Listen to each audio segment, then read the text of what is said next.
Hello everyone, Sir Monkey Sort of Zappy here, back again with Fate Unlimited Blade Works 1 episode 11, well, episode 10 or episode 11 of Netflix. I always have to make sure that I get that right, because otherwise it's way too confusing. Right, I'm feeling a little bit under the weather today, so bear with me. I'm gonna try my best to get all the fucking details that I need to get, because there's a lot to look out for in this series. So, right, last couple of episodes, Ryder died, right? Or was that the one before? Oh, God. Yeah, because it was episode 9, wasn't it? Right, so, yeah, so Ryder died, Shinji was left without a servant, but he still had, command seals. He rushed over to see Kiria, and then Kiria was like, there's a servant spare if you want it. And then I've come up with a theory that I think the reason why Gilgamesh is for some reason he's talking to Sakura and stuff like that. I don't know any other reason other than I think that she was in it before, but then was either forced out of the Holy Grail War, or she decided on her own that she didn't want to do it.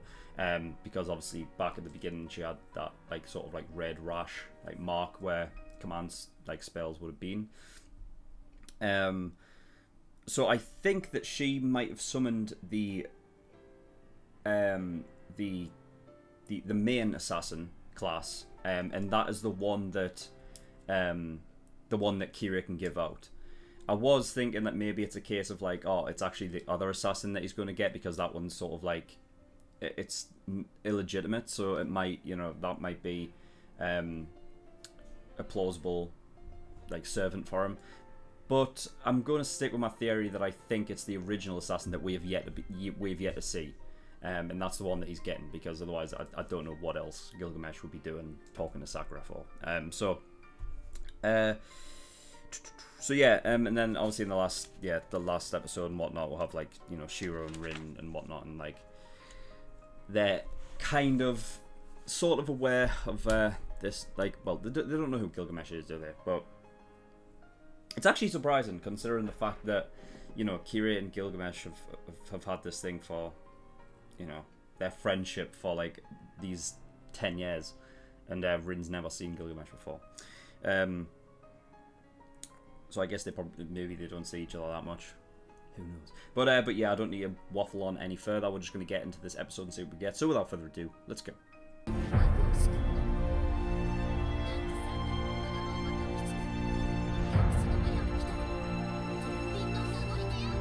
Okay, episode 11. Fuck. Alright, well, first of all, I need to get this out of the way. How is this possible? How can Gilgamesh be Shinji's new servant? The only way I can gather is that Gilgamesh was looking for a way to be a part of it.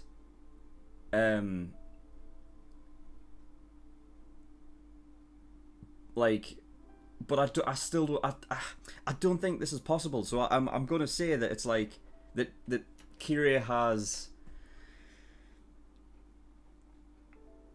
orchestrated this idea, basically said, oh, you can have Gilgamesh, you know what I mean, this is who you can have, and then acted like he is a true servant when in reality he's not. But fuck, the thing that because I don't know how. I don't know how it works once because he's supposed to be human now, right? But it doesn't seem like he ages, so I don't know, there could be some there could be some conditions in place where if he was once a servant he can be again. I don't know. I feel like it's just a reason for. I'm thinking it was a reason to get Gilgamesh into this Holy Grail War. I think that's what it was. I don't think it's an official thing.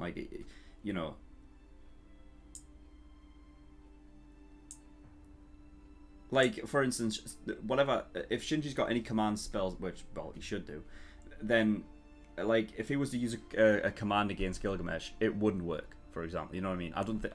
Honestly, I think there's no way. I wasn't I wasn't expecting this. Um. All right then. Maybe Sakura isn't. Maybe Sakura was never a part of it then.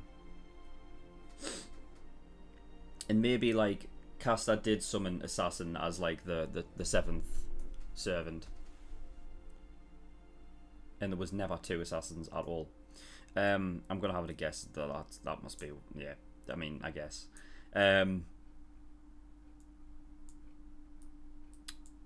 But yeah, so that's that. He says that at the end. He said, "Too many of anything is sickening,"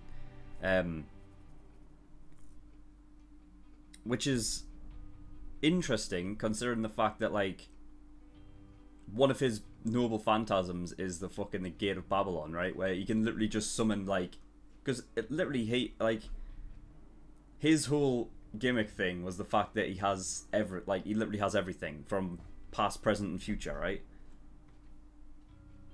Like he owns everything, so it's interesting that that's why he thinks it's sickening if it's too many of anything. When in reality, like, you know, his his whole thing was based around he has everything. So, anyway, yeah. So at the beginning, we went back into one of Archer's visions that Rin was saying. He said he created 1,000 swords. He was not known to life or death.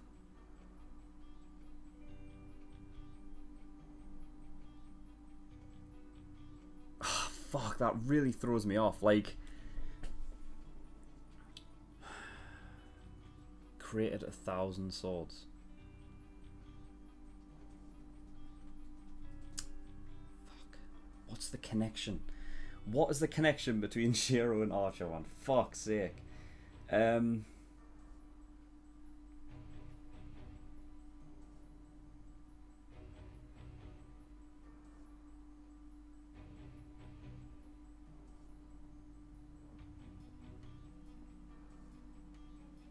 The thing that's throwing me off is when he says he wasn't known to life or death. So like that tells me like he never existed. But he said in like a previous episode that like he'd achieved his goal, so he must have existed at some point. There's no like mental timeline, like time travel shit that can happen in this show, right? I mean, there's magic, so I guess anything's possible, but like there's no way that Archer is future Shiro. There's no way that can be possible, right? Like, it has to be a fucking mythical person from past up, like, maybe not even present. Possibly present, but there's no way it can be future, though, right? Like, that's just stupid. Because I'm just thinking, like, oh, there's so many things that can be like, okay. Oh, come on, man, Zach, think. Alright, so there's multiple things that I feel like could be the case here. So the fact that Shiro chose to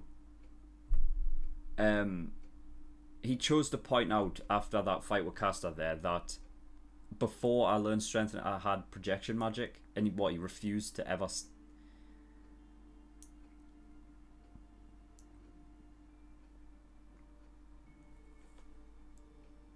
I was thinking like maybe because maybe I'm thinking like that him saying I did projection magic before is something that I thought that was like the Archer side of him coming into him. Like he's getting memories from Archer, right? And because he's now thinking, oh, those swords look cool, that I'm kind of thinking that their personalities are merging.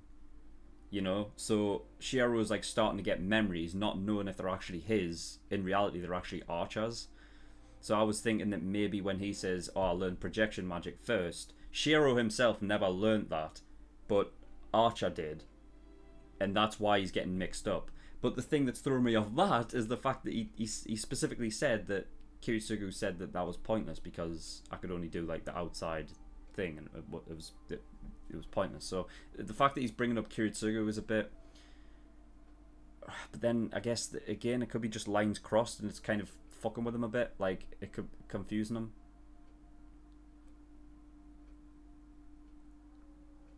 I don't know, because Shiro, he seems so fucking straight up. I don't know I don't know why he wouldn't straight up just say that he could project magic. You know? I also find it funny that it's called, like, he refers to it as projection magic, which you would assume it's a projection of something, which means it doesn't have any real, like, you know, like, you can't physically pick it up. It's just a fucking, like, essentially like what a hologram would be. But I mean, he was fucking using it, and he was, but I guess if it's the idea of, like, if he mixes projection magic with strengthening it, then theoretically he could just make his own swords, kind of like what, and that's the thing, is like, we had that episode of a few episodes ago where you saw Shiro, like, become a fucking porcupine or a hedgehog, right? Because he was basically just making swords out of his body. So, I mean, we know what Archer does. He fucking, once he breaks his off, right, he just summons new ones.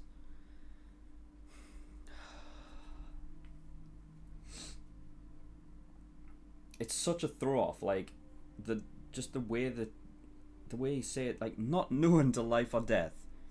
It seemed at the end of that vision at the very beginning, like, it's almost like there were people hanging, and it's almost like it's almost like he's taking the punishment for it, like he's taking all of the punishment on himself.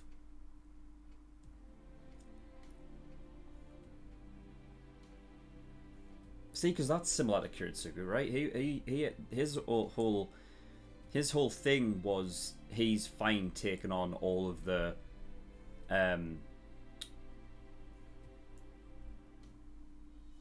like taking on all of the sins from the shit that he did, just so he can make a better, like, you know, a better world. So there could be something with that. I mean, it's too hard to kind of. There's no confirmation in that vision that is what is happening. It's just that's what it looks like. I mean, you see people hanging, and then you see, like, Archer, like, struggling, and then that's when, like, Rin wakes up. So, and then Rin wakes up and basically says, "So that's why you're a hero," probably because he.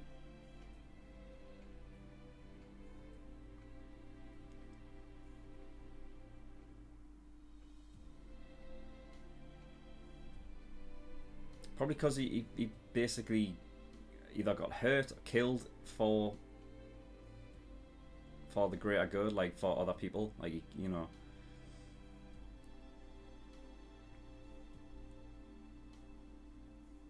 It's that not known to life or death fucking line that's really fucking throwing me off. He has to exist. So why would you say he's not known to life or death? Because surely that's just another way of saying that you don't exist, right?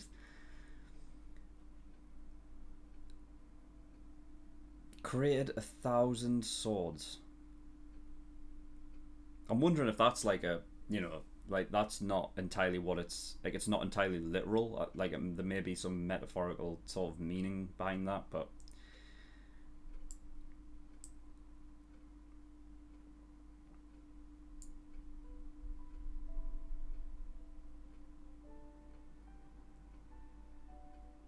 What if, like, Archer's like a premonition for Shiro? Like,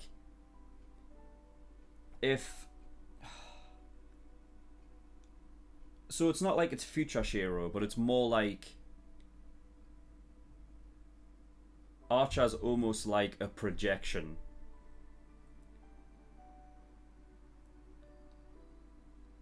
Of what Shiro has to do in this Holy Grail War, maybe.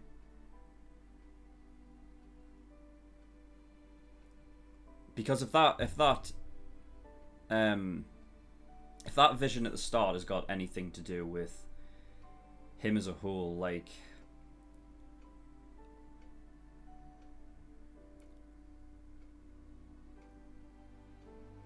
then maybe it's going to get to a point at the end of this where Shiro has to either sacrifice himself for everyone else, which is his ideal anyway, like, that is what he wants to do. You know what I mean? To be a hero of justice and everything like that. Like, that is almost part and parcel of it. So it wouldn't surprise me if, like, if Archer is... See, that's just odd in of itself. Just by watching Zero and stuff, I've kind of grown accustomed to just the idea that, no, like, a servant has to be a fucking hero of the past. Like, it needs to be an actual fucking... some myth or anything like that. And the fact that, like, I'm talking about as if, is that supposed to be Shiro's projection of the future? Like, he's not, like... That would mean that Archer isn't a... Like, he's not a legitimate figure from the past that was a hero once, but, like...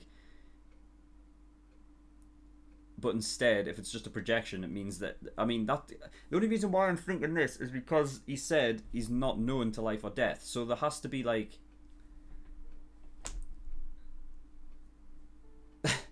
That's the one that's throwing me off.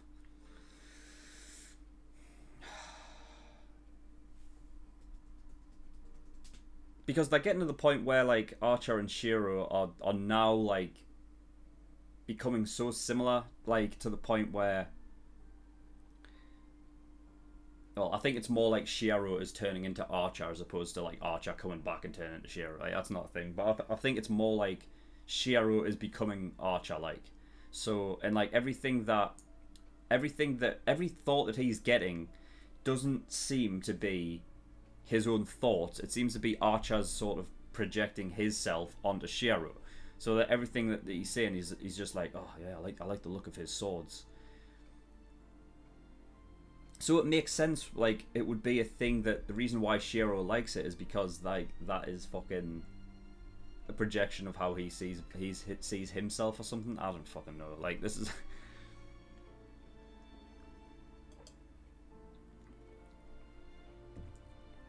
it's too nuts to even think about. It's just too nuts.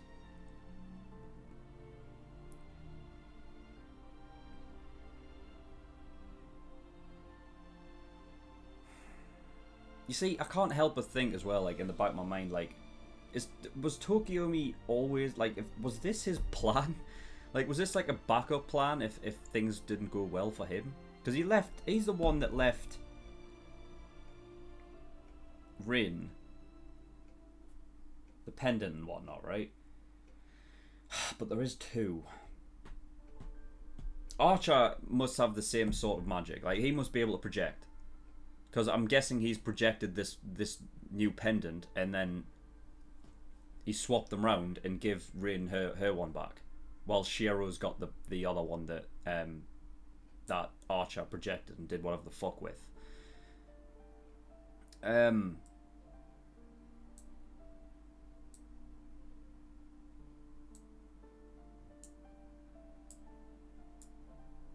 This is such a fucking mindfuck. It really is. Yeah, but anyway, right. So we'll get off this project, this topic, because I could literally just sit here forever and just fucking wallow in my self pity, the fact that I can't fucking think. But Archer, yeah, afterwards, and like, you know, Archer and Rin are talking about now, and Archer is like sure that Shiro won't live out the war.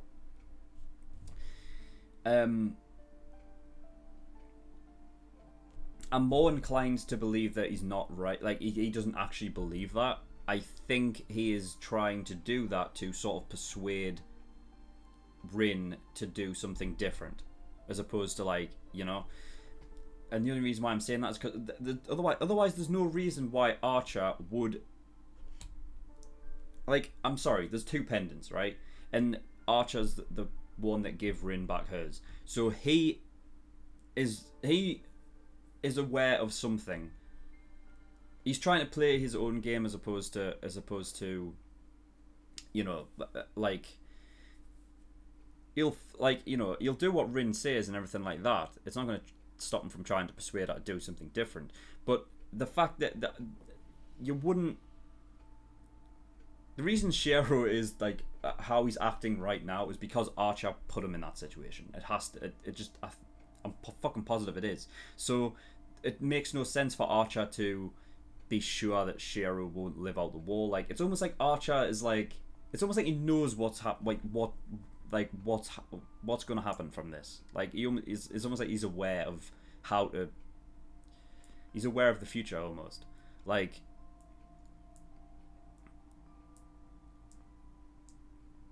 Because then there had to have been a reason for Archer to attack Shiro that one time, right? I mean, I've said before, like I know that Shiro's good at dodging and all of that kind of stuff, but Archer could have easily killed him there. I'm positive he could have, but I think he chose not to. I think he chose to damage him, but I don't think he, for a reason of whatever. Like it needed to give, from that moment, it had to give Shiro something from that. Like there had to be.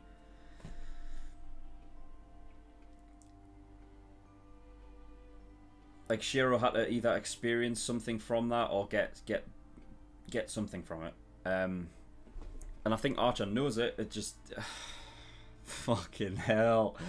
Ugh! Anyway, yeah. I didn't write it down, but I clicked. I remembered. Yeah, they called it Unlimited Blade Works because you can just make unlimited blades. So yeah, that makes sense. I was wondering like where does that come from? Really, because Unlimited Blade Works is a bit of an odd sort of choice, but it makes it entire like all the sense in the world now.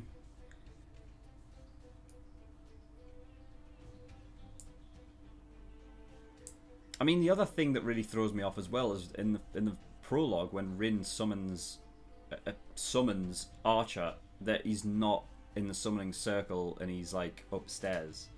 It kind of makes me think that maybe he's not a legitimate, like that like Rin never summoned Archer to begin with.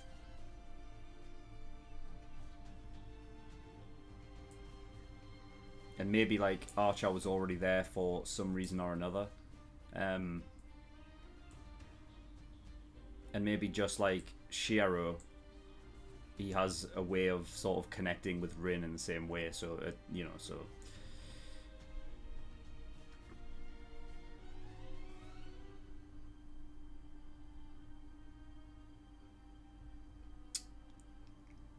because the two commands that Rin has used is like that's a command that Archer can't, like he can fake that, right?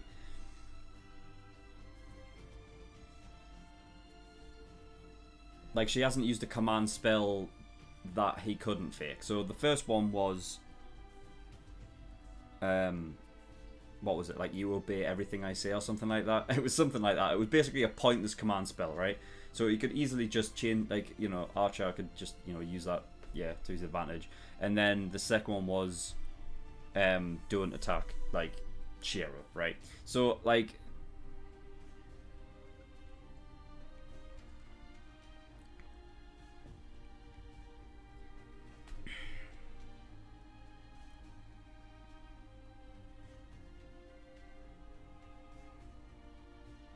I don't know. Like, yeah, it's just there's certain things that are like adding up now where I'm so fucking like.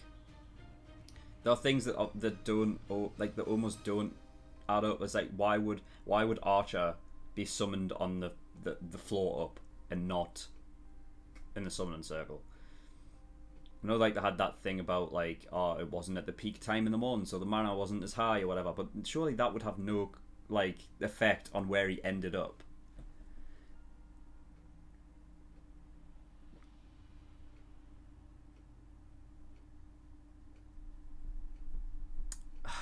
That's just tough. I know. Yeah, Rin was like, it's because he keeps showing me this. Like, she was talking about the visions and things like that, and Archer was like, what?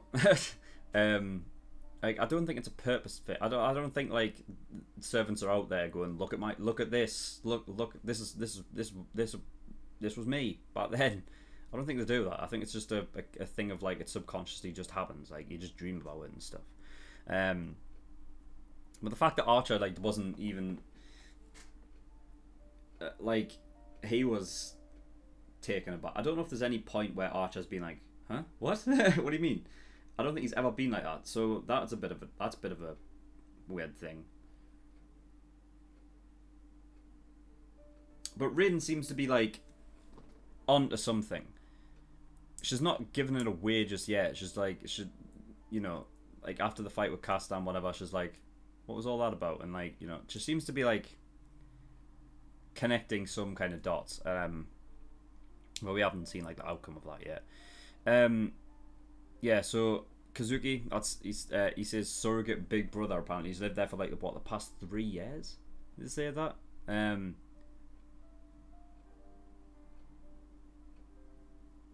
he is cast as master. Now that one's nuts as well, because he specifically went out and said that he's not a mage, and I kind of believe him. So the only real other option I really think the only other thing it could be then is he was once a servant, like Gilgamesh is. But then, like, because I haven't seen Gilgamesh do anything since the end of Ziyar, like, since he was a servant. So I don't know if Gilgamesh is able to, you know, like, do magic and stuff like that. I mean, I don't see why not.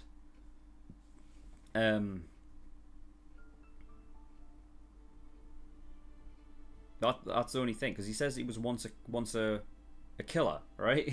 Because he basically says, oh, I was once a killer.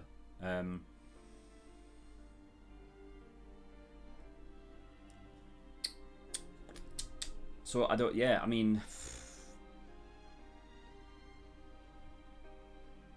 I don't think there was anything like in Zero to like connect Kazuki to anything either.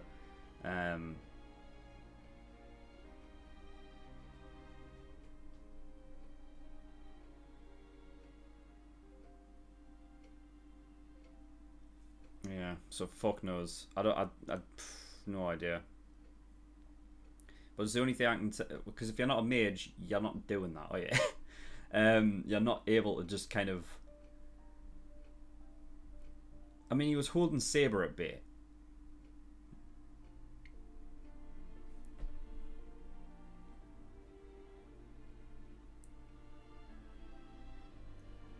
This episode's crazy.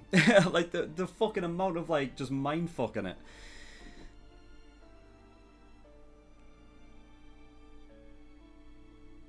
I like the soundproof barrier thing that Rin put up. I like the idea of that. Because I never even thought about that before. I feel like they've done that before though, with like more. It was more visual based though. Like they basically made like a barrier where you couldn't see. Like if you're on the outside, you couldn't see what was happening on the inside. It would just look normal. I think. I might be wrong though. I might be thinking about something entirely different, a different show. But I feel like it was something like that. If not though, then yeah, it's a cool thing that they brought this up just for soundproofing it anyway. So yeah.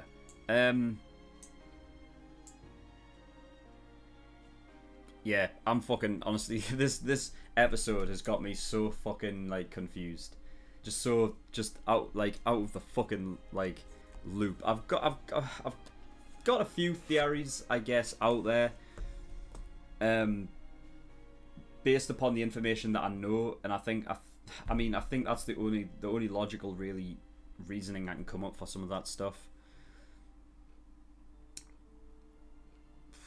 But we might need just a little bit fucking more information. So yeah, I'm gonna end the fucking episode there because my brain's hurting. So yeah, right, yeah, ending the video. Okay, I'm feeling like very flush right now. So I'm gonna take like a half-an-hour break, see if I can feel better. If not, then patrons, well, this episode will be out today because you'll be seeing it right now, but the next episode will be out tomorrow instead. But I'll let you guys know when I upload. When this video is being uploaded, there'll be like a message down there that basically says that the next episode will be tomorrow or whatever. I'm going to take a half-an-hour break though, and hopefully I can start to feel better again. But yeah, but that is all for this episode. So thank you everyone for watching. In the description below, I have links to certain things. One of them is the Discord. If you want any information regarding my channel, make sure you go over there. I'm over there, and the community's over there, so you can come chat to us. So Monkey Soup, my website, somonkeysoup.com is my website. Go over there, become a member. All my content is over there. and Patreon. So I do have a Patreon. If you don't want to support me, that would be very much appreciated. There's a bunch of different tiers and rewards depending on how much you want to support me with. So there's the early access, $5 a month, gives you access to shows a week early, and you get 4 episodes of Fear every week. $10, that's the full length, gives you access to my full length library. Everything thereafter gets a full length.